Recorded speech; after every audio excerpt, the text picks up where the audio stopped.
good morning everyone, and welcome to our next live streaming session here at Iris Software Group. And this is live streaming over all our LinkedIn channels, Facebook, YouTube and Twitter. So just as some introductions, so everybody knows me, I'm Bev Flanagan. I'm the Senior Accountancy Market Specialist here at Iris. I'm an accountant, been an accountant for 20 odd years, and today we have got an absolutely brilliant session, and we've got the best person that I could be here as my special guest to talk about this. So John, could you just introduce yourself a little bit, please? Yeah, hi everyone. My name is John Thompson. I'm the CEO of Wisdom and Practice Group, probably best known for marketing CAS, the complete advisory solution to accountants and bookkeepers, UK, USA, South Africa, all over the place. But my background is I've been focused on advisory work as a partner in a regional firm and also in a partner in a top 10 firm for many, many years before setting up our own business, which is what we're here to talk about. Yes, and I didn't even say what it's about, did I? But it's a bit of a giveaway because, as it says in your name there, the advisory guy, it's all about advisory. And this is, John, I know you'll agree this, a massive subject for accountants and bookkeepers. So everyone that's watching right now, this is a massive subject. And we hear it all the time, and I'm sure you've heard it millions of times. Like, what is advisory? Am I already doing it? Should I be doing it?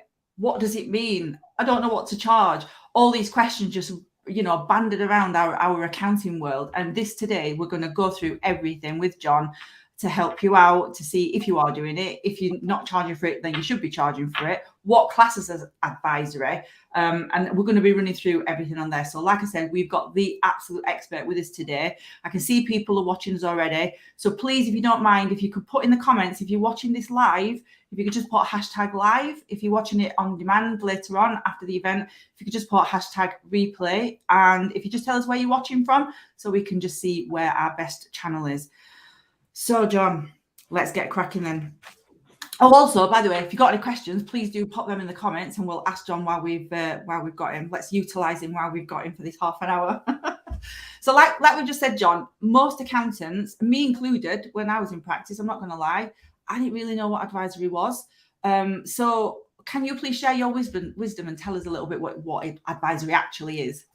Right. Well, I think one of the reasons a lot of people are a little bit confused about advisory is, to be honest, there's a lot of stuff and nonsense out there on the internet, on social media, even at conferences about what advisory is and isn't. Because in one sense, Bev, you put yourself in your client's shoes, everything's advisory. Because when they talk to you, you are advising them on everything under the sun. However, the best way to think about advisory is to think about and keep things simple for clients, right? So what you're looking to do is you're just looking to help them do better. Yeah. So very simply, advisory is anything and everything you do to help clients do better. And by saying that, I've never met an accountant yet who isn't already doing some form of advisory. And the key thing to think about is you can do advisory your way. So one of the phrases we use is your advisory your way. So when people stand up on stage and they say, hey, you've got to be this business guru to do business advisory, it's tosh. You do advisory your way based on your client base that you're comfortable to help your clients do better. And maybe to help people think about what that means in practice is, imagine you've got a pyramid. So you draw yourself a nice pyramid on a blank sheet of paper, on a whiteboard, on your computer, whatever.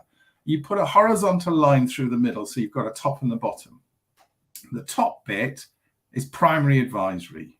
And primary advisory is understanding what's important to the client, understanding what their goals and ambitions are, what they want to achieve, what their plans are, etc. Because without that, how can you advise them on anything? Yeah. On the bottom half of the pyramid, draw a vertical line and split the bottom half in two. Left-hand side, right in secondary. Right-hand side, right in tertiary. And secondary services are all those services that the client's plan demands they need help with, that you will deliver. So it's all the stuff you normally do. You do forecasting, budgeting, You look at their management accounts with them. You give them tax planning advice, whether that's corporate or personal, sort out their MIS. Tertiary is all the things the client needs to help them drive the primary side forward, but you decide you're not going to do it because you don't want to do it or you can't do it. So that's obviously things like marketing, HR, legal, but also maybe specialist tax advice. Yeah. So some firms, they offer R&D, for instance, as a secondary service. Other firms, they go, we don't do that, but we know someone else who does. That goes in the tertiary box. And that simple little pyramid means you can decide what you want to do, how you want to do it, and decide which clients you want to work with. That is very interesting. And I think you breaking it down like that just sort of hits the nail on the head. It's not, because I personally think accountants, they get a bit hung up on this, don't they? And they think, oh, it's something beyond my means. I don't think I can offer advisory. One, because they don't know what it is, but two, because they think it's so specialist, but it's not. And like you've just said, advisory is anything and everything that can help your clients to do better, and that better could be something different for each of the clients. So yeah, that was just a little light bulb moment there, John. So thanks for that. So hopefully everybody that's watching is thinking the same as well. And also the fact that accountants are really nice, and I've got to say this because I'm one, but we're generally really nice and we're friendly and we're helpful. And that's the thing, we're helpful. And a lot of the stuff that would come under the advisory band, we're just doing it anyway. And therefore we're doing it for free. Crazy. Why we're doing things for free. And also the last one you said, tertiary, that's another way, isn't it, that we can add revenue to our practice. Like you just said, R&D, we might not be experts in that, so we find an R&D expert, we become strategic partners with them, boom, that makes us even more trusted advisor to our clients, because we're a little bit more of a one-stop accounting shop type thing. Plus a lot of advisors do come with sort of commission structures or sort of working together, so the tertiary one's a no-brainer, really, isn't it, if you think about it? But underpinning all of it, Bev, is you are looking to help your client succeed, do better. Yeah, it's not just about doing the VAT returns, doing the payroll, doing the year ends. And I think a lot of accountants, because again, like we said, we're too nice and we just do things anyway for free. Therefore, we get really, really busy. Then we don't have the time to do this advisory, or we're doing it anyway, like I said, and we're not charging for it. So it's a vicious circle, really, isn't it? So once accountants sort of get the heads around it a little bit more and see, yeah, I am actually doing it, or I'm not, but I do want to do it, it's a win-win situation. And like you said, anything to help our clients do better is brilliant, because that's what we're here for. We're here to help our clients and their businesses grow. So you've just said about this framework, John, with the top and the two bottoms. What does that actually mean for an accounting firm then that actually wants to do more advisory work? Well, putting it into practice, what it really means is just putting a bit of structure and process in place. So if you take what some people call compliance, everybody pretty much in the firm knows what happens when a set of accounts need preparing. Everybody pretty much knows what needs to happen when a tax return needs doing. Yeah. But when it comes to advisory, what do people do? How do you explain to your trainee what advisory is? Yeah. You need to give them practical examples, but you also need to build structure and process into how you do that. So yesterday morning, I spent a couple of hours with a firm just north of the M25, near Watford. And what they've got in place is they said, well, what we need to do is we need to just pick up top 20 clients. Yeah. So they top 20 clients, and we need to talk to them, and they badged it as a client care program. So they've gone along to the top 20 clients and said, look, we really want to make sure we're looking after you the way you want to be looked after, et cetera, et cetera. And they just spent an hour with them. And they spent an hour with them going through a little process that we help them with, but you can come back. Well, I'll come back to that another time. At the end of that, the client gets a nice little report. The client goes, wow, that's super, that's tremendous. You obviously love me dearly. Yes, we do. But even better than that, we've identified additional areas where we can help them. So not only are we looking after the client better, not only are we proving we understand the client, not even we showing the client we really care about them, but we're also making sure that we are giving them the services they want. And guess what? More money for them, more money for us. And I guess that the clients actually want that, don't they? You know, that they're crying out for help. Sometimes they don't. See, when I'm in practice, and I'm sure I'm not alone here, a lot of people didn't know we did management accounts. A lot of people didn't know we did forecasting. That was my fault. This is when I was first starting, obviously, because I didn't explain what we did. So if they don't know what you do and what you can do to help them, how can they ask for it? So yeah, no, this is really good. But and again, like we just said, they want this advice and they want this tax planning and everything else that comes under this advisory, so that they'll pay for it 100%. So you just give us a little example there. Have you got any other examples that you've described in practice that you can tell us? Well, that same practice I'm talking about, thinking about the primary, secondary, tertiary model. So they've had these primary conversations. They've extended that primary conversations in that they've now organized a half-day strategy session with the client, because the client's got so many ideas and plans that they need pulling together into some sort of cohesive structure. Yeah. But also off the back of that, there was a particular piece of tax advice that is required, a personal piece of tax advice. So that's in the secondary box. Right. So we ticked the primary box, we ticked the secondary box, but also, and this is one of my huge bugbears about the whole of the profession, is they asked the simple question of the client, when was your will last updated? Client couldn't remember, and it's a long, long time ago. And therefore, in the tertiary boxes, well, you need to go and see your lawyer. Client says, can you recommend a good lawyer? Because we've not used one for years. And then the tertiary box, they're going to get their will sorted out. So we've ticked all three boxes and the client's over the moon. Yeah.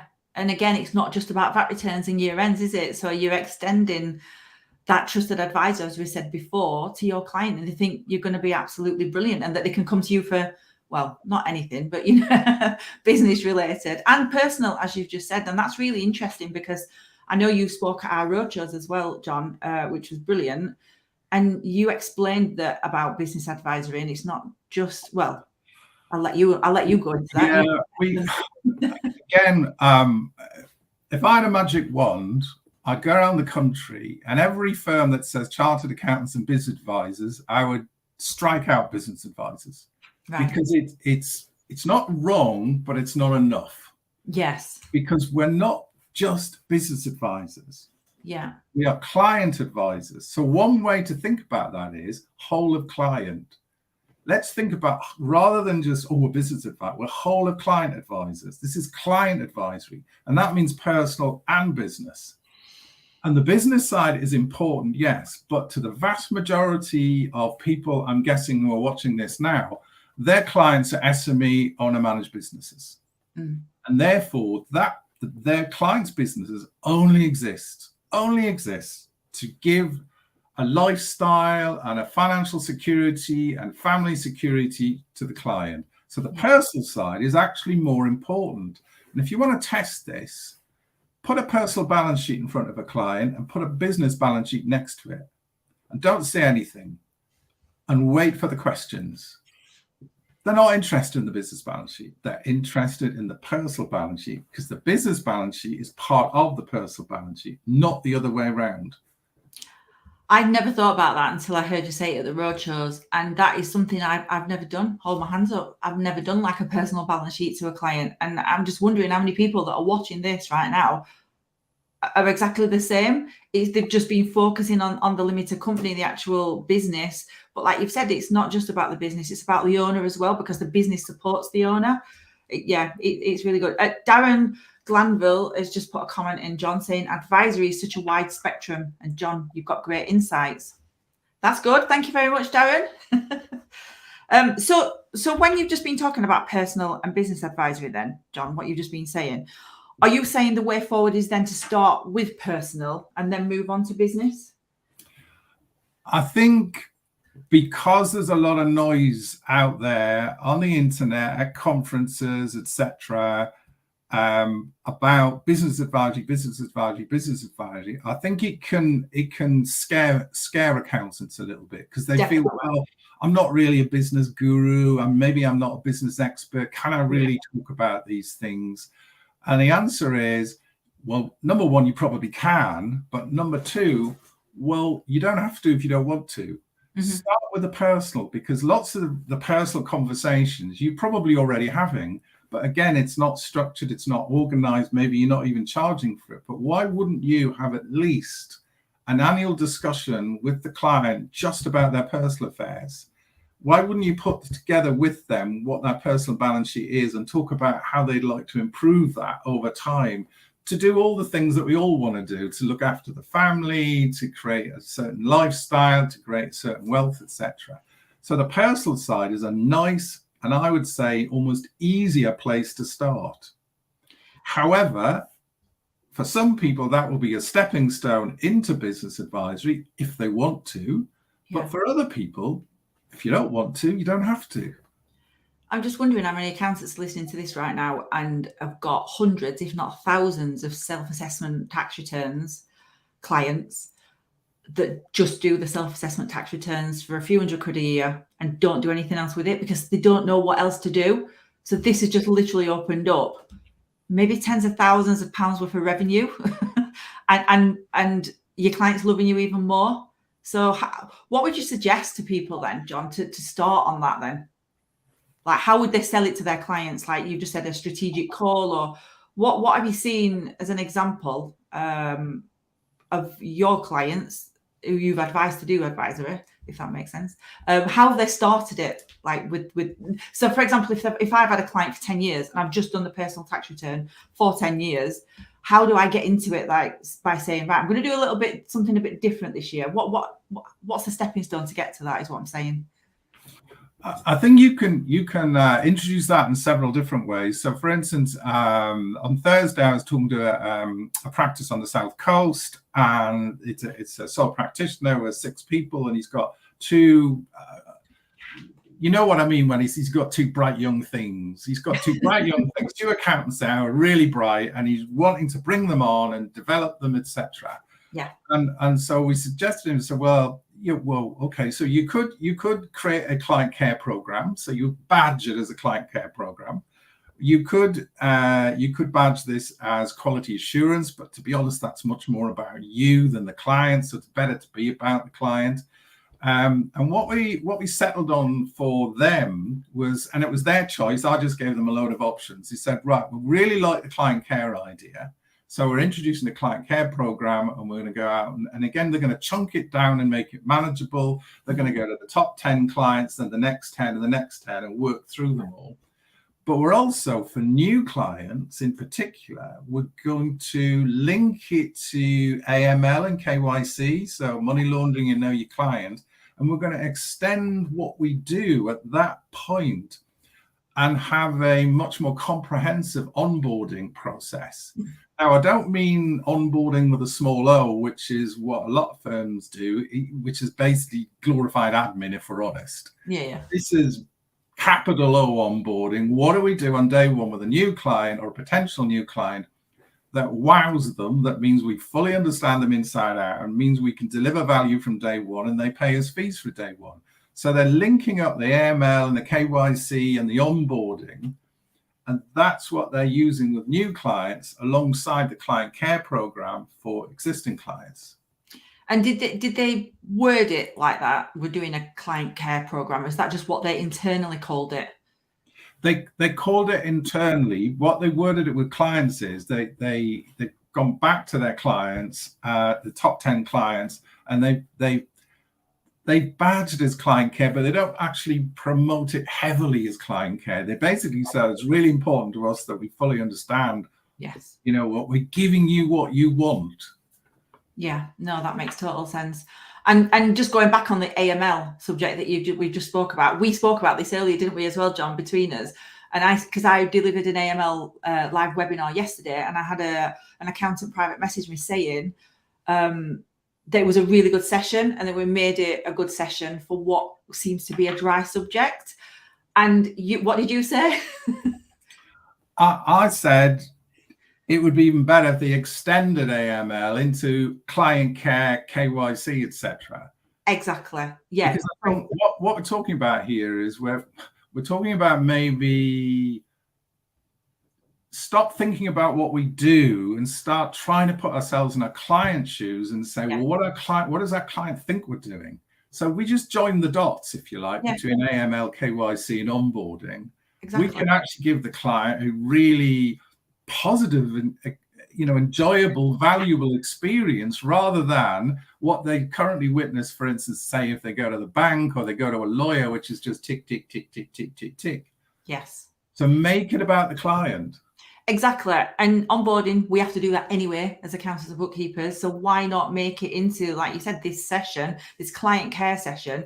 And especially if an accountant's come to you, if they've had a particular bad experience with another accountant, there are some out there that are not giving sort of a good service, not calling clients back, etc., not knowing what their next steps are in the business. So can you imagine if you are an accountant, you've just took a new client on, how you would look to your client, like that you want to get involved in the business. You want to know, right, what do you want to achieve going forward, not only for your business, but you personally, and you taking that time, whether it just be an hour or whatever, that you're taking that time to get to know that client that personally so that you can help them even more.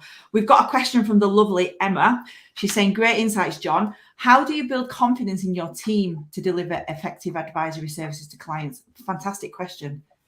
There's no shortcut on this. It's baby steps. It's one step at a time. Yeah. It's making sure that whatever structures and process you put in place, and I would say use CAS, Complete Advisory Solution, wouldn't I? But you don't have to. And start off with nice, easy baby steps, short sessions. So maybe you start off by dealing with, say, your prospects, because in a sense the prospects will more or less risk, or it is perceived to be less risk, because existing clients, one of the objections of some accountants is, well, we've had them for 10 years, won't they think we should know this? The answer is you just got to be up and honest with them and say, yeah, you probably do know it, but you need to double check, because it's good client care. You've got to make sure you understand them. You think you know what's going on, but let's make sure we do. Yeah. And also the usual steps about building confidence in the team. They're going to shadow people. They're going to follow more experienced people to start with, and then you're going to let them loose on low risk clients, etc. And obviously do all the normal things you do on training, where you're going to sit down and discuss the outcomes with them, etc., and make sure they're doing what you want them to do. I think it's definitely a good thing to involve your team, because you can't just, the owner of the business, the accountant, the partner, can't just be the only one that does this. You can't scale. If it's just the senior people, you can't scale it. You need to push it down at different levels. Exactly that. And also, I want to ask you about pricing for it in a minute, but I just wanted to say as well, because this is a nice little plug, if you don't mind. But we've got, let me just see if I press this magic button. There we go. We've also got this course at Iris as well, and John has been massive involvement in creating this course. And this, we've just literally launched this, so this is brand new. And this is the world's first, yes, you heard that right, the world's first advisory qualification for accountants. Now, all accountants, John, we love a course, and we love to get certificates. So I know this is going to be massive, but everything that we've just told you, you can actually now get a qualification in advisory. So this one here, this one I'm showing you right now, this is the foundation level. And we're gonna, if you're interested in this, please pop a comment in the comment box, and we'll be able to give you the link for this. And in fact, I'll put the link in afterwards. But like I said, this is the world's first comprehensive training program to develop the essential advisory skills that John's just been mentioning for you to become a QBA, a qualified business advisor. It's an online study session, it's self-study with all the resources online, and ultimately it is absolutely a fantastic course that enable you, whether you the owner or get your team to do it, because we know that we've at the roadshows, some of the directors that came to me personally have got their team on this now, and they're absolutely loving it. It enables your team to become qualified in advisory, and therefore you can learn more about it, and then you can get more comfortable with it as well. So we've just been talking about getting your team comfortable with it. why not get them on this course? It's absolutely brilliant. They can learn in their own time, as we've just said. It's the world's first. You'll become an actual qualified advisor. We've also got 10% off. Hopefully I'm allowed to say this.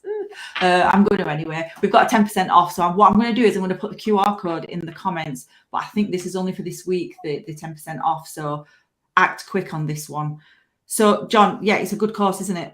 Everything that you've just said. Well, the reason we worked with you guys to put this together was because there's lots of accountants out there who are conscious that they're already doing advisory and they just want more structure and process to deliver that. Yeah. Brilliant. There's other accountants who are wanting to do more, but are a little bit uncertain, which is why one way forward is say, look, you're probably having lots of fantastic personal conversations. So start with personal advisory and think about moving into business advisory down the line. But there's also lots of other accountants who are maybe not even quite ready for that, who want to know more, who feel they want a bit more knowledge and understanding and indeed a qualification. And that will get them ready to move forward. So we wanted to give people different routes. And I think this is a really important one. Definitely.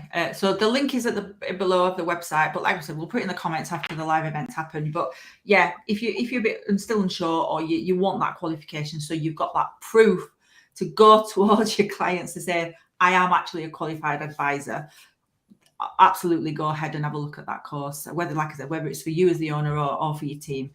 But just going back to pricing then, John, although we're not going back to it, we've not talked about this yet, but how do accountants price advisory? I know that's going to be how long's a piece of string, isn't it? But, you know, if accountants are already doing it anyway, because they're nice and kind, as we've said, how do they even go about knowing how to price it? Well, advisory work is premium work and ideally should be premium priced. However, we have to accept that not all accountants are in the same place in terms of the amount of advisory they're already doing and their confidence levels. But also, you know, the London prices are not the same as Barrow in Furness, for instance. You know, so there's going to be a range of things. But I think confidence over time. So let me give an example. Right. So this is a tax partner in a top 10 firm. Okay. And there's a little process that we offer people called Wealth Tracker. And this guy let's change his name, Bob, the tax partner. Brother's a builder, his twin brother's a builder. Anyway, he was working through and he started off. Now, bear in mind, this is top 10 firms, so the prices are quite high. But he started off at £500 a time. Okay. 18 months later, £4,000 a time. What do you mean a time? What do you mean a time? Like for a half-day session with a client, he went from £500 to £4,000. Now, you might be quite happy that you half all those numbers or even quarter all those numbers, because it depends where you are and the types of clients you got. But the reason that changed was his confidence in that he was delivering value, the feedback from the clients that they were going, well, this is brilliant. We really love doing this sort of work. So he just got more confident. So I often say to people, why don't you start, and if you want to, don't charge anything to an existing client, but establish a value. So if I'm your client, Bev, you might say to me, John, we're going to do this and this and that and everything else. And I go, oh, that sounds great. Oh, Bev, how much is that? And you might say, well, actually, John, normally I would charge £500 for this, but actually for you on this one occasion, I'm not going to charge anything. Just to build the confidence up in yourself. To build your confidence, but also you're de-risking it for the client completely, but also you're establishing the value. Yes. So I've got £500 in my head. So I think, oh, okay, right. At the end of that time with you, ideally, I'm going to go, wow, that's super, that's tremendous. And you can say to me, okay, have you got any other friends, colleagues, whatever, who you think would benefit from this? Yeah. You've established the value and you're just building your confidence up, because it's activity. You can't learn to swim without getting wet. You have to get in the water at some point. And a testimonial needs to come out of that, especially if you're not charging just to build your confidence up in the advisory services. And, you know, that's proof to everybody else. Well, once as an accountant, you've had a great feedback from a client, you'll say, well, I'm never going to do that again. I'm going to charge everybody. Yeah. And then once you do Bob, the tax partner, did, you get even more confident. You say, well, actually, we can charge more because we're establishing the value. Absolutely, absolutely. And, you know, there's a lot of accountants out there now that's really struggling for time as well, because they can't get team. You know, it's a well-known fact that in the UK, we're struggling for accountants and bookkeepers to come and work with us. Many people are outsourcing, which is great. But this is another way to sort of stop the vicious circle, isn't it? It's by charging for advisory, delivering advisory, so you've got more money coming in. So then you can, you know, develop your practice further and grow your practice even further. Even better, you can build, because let's face it, if I'm a client, I come along and I buy your services, essentially I buy a package. Yeah. It's a package, you know, whether it's corporation tax, personal tax, payroll, whatever it's a package. Yeah. You can build this into the package. You can build it in. You can say to me, okay, John, I'm just picking gold, silver, bronze is probably an easy way to explain things. You can say, okay, John, you've got a bronze package, but seems to me you probably benefit from gold or silver. Let me explain what gold and silver is. And the gold might be that you're going to meet with me on a monthly basis and we're going to work through various things together, whether it's the personal tax side, whether it's business strategy, whatever it is. You can give me an enhanced package. And the middle offering might be, well, you meet with me quarterly. Yeah, no, that's brilliant. That's really good way to do it. Because then as the client, if you're turning around to me and say, well, it's not £400 a month, it's £450 a month, I go, yeah, okay. Exactly. Yeah. So your bronze in that example would just be the statutory stuff that most accountants are just doing anyway, that a lot of business owners think that accountants just do. Like I said right at the beginning, I think accountants sometimes are quite bad. I'm really sorry for saying this, accountants, but I'm one as well, so I'm having a go at myself as well. Establishing the value, like we keep saying, we're really nice people, we want to help, and that's the thing, we do help, but we're a business too. And yeah, just being able to do this, I think, you know, the other thing as well, what I'm trying to say is a lot of accountants just do statutory stuff, don't they? I'm sure you've seen this time and time again. And that's literally all they're doing. They're churning out year ends, they're churning out VAT returns, churning out payroll, and not doing any sort of advisory. So even that, we underestimate it. I mean, about 10 days ago, I went to see a lawyer to get some sort of what we would call COSEC stuff sorted out. Yeah. And he sat down there and he goes, right, well, okay, tell me about what, you know, your business, John. So I went through it all. I said, well, we've set this one up and set that one up, and this one needs to merge with that one and all this sort of things. And he goes, right, okay, so what you want to do is, and I went, yeah, that's what we want to do. And he goes, okay, well, if you want to do that, then you need to do this. Mm-hmm. And all he was talking about was actually at one level, let's call it legal requirements. Yeah. Which we would call statutory stuff. Yeah. Exactly, yeah. He was advising me on it. Because you want to do that, you need to do this. And then he then said, but you might want to think about these things as well. Exactly. But that's what I'm saying. Accountants do this, but they're not thinking it's advisory. They're thinking it's just statutory stuff. Absolutely. But yeah, it's the mindset thing as well then, isn't it, really? And hopefully there's some light bulb moments going off for our viewers. This has been brilliant. Thank you so much, John. So let's just summarize then. So what you've just said is advisory is anything and everything to help your clients to do better, whatever to do better is for your individual clients. You've said to use a framework which made up of primary, secondary, and tertiary. So primary, you said that's what you want to achieve. Secondary is the services that you want to and can deliver. Yeah. And the tertiary is the services that you don't want to or can't offer, but you can add by working with strategic partners. Yes. You've said that business is not, advisory is not just business advisory, it's client advisory, which can be split into personal and business advisory, which is very, very interesting, because then that moves on to personal advisory, that there's a huge opportunity for accountants to capitalize on personal advisory. And one other thing that we didn't mention is about, and we talked about this before at the roadshows, is about advisory should be planned into your work schedules, because I think people just, they don't do it, do they? They're just doing it as an afterthought, where it's very important. If I had £1 for the number of accountants say, well, I haven't got time to do this, and I'll say, could you find an hour a week? And they went, well, yeah. I said, well, if you do an hour a week, and allowing for sickness and holidays, that's 40 client sessions a year. And then you have, if, depending on the firm, obviously, you then say, and who else in the practice could do this? And they name 3 or 4 other people. You say, so that's 200 client sessions a year, and you're telling me you can't do it? Yeah. We can do that. No, that's absolutely brilliant. There was something else I was going to say, and it's just flipping gone out of my head. What was it that I was just going to say? I was thinking about it as you was just saying it. It'll come back to me, and I'll have to put it in the comments. But I just, this has just been a massive eye opener.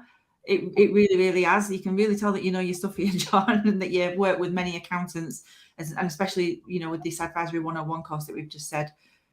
But yeah, it's brilliant. I'm hoping now everyone's just going to go away and schedule the diaries and start working on it. Oh yeah, that's what I was going to say. Just about what you said as well about don't rush it. Just take your time. Start with a few clients, you know, top 5, top 10 or whatever. Work with your team. But also not only putting it into your calendars and your schedules, you know, like accountants have CRM systems and stuff like that. And they've got all the job lists for how to do a VAT return, and they're ticking it off in order. Why not do this for advisory as well? It could easily, you know, like what questions you need to ask. So you junior team members that are part of the onboarding, as we've mentioned earlier, why not have an advisory task list in your CRM? Do you ever see people doing that as well, John, or not? There's some firms do it. When they want to get, let's say, serious about it, that's when we introduce CAS to them. But to begin with, you know, why wouldn't you want to know whether they've got a will? Yeah, exactly. I bet that's not part of people, accountants boarding. That will not be part of it. No, don't want to know when they might want to sell a business, because if it's in 2 years' time, that's totally different to 12 years' time. Exactly. Wow. Massive subject, and you've given us so much in this session, John. Thank you ever so much. We've definitely got to have you back talking about this subject, if that's okay. Yeah. Thanks everybody for watching, and we hope you enjoyed it, and we'll see you on the next live session in a couple of weeks. So see you all soon. Have a good day. Bye.